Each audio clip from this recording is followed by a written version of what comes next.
లోకము నన్ను ఆకర్షింపగా, అల్లరితనము నా చుట్టూ చేరగా, ఓటమి నా బ్రతుకును హేళన చేయగా, నీ కృపతో నన్ను బలపరచితివే. ఇంతగా నన్ను హెచ్చించుటకు ఏ పాటి వాడను యేసయ్యా.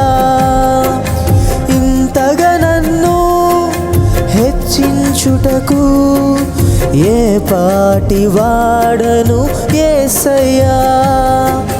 నీ కృపకు ఎల్లప్పుడూ కృతజ్ఞుడను. కృపయే కృపయే నేనేమై ఉన్నాను, నీ కృపయే.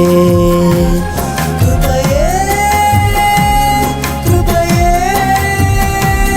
నే బ్రతికి ఉన్నానంటే కృపయే. అర్హత లేకున్నా ప్రేమించావు, ఇది కేవలం నీ కృపయే. యోగ్యత లేకున్నా హెచ్చించావు, ఇది కేవలం నీ కృపయే.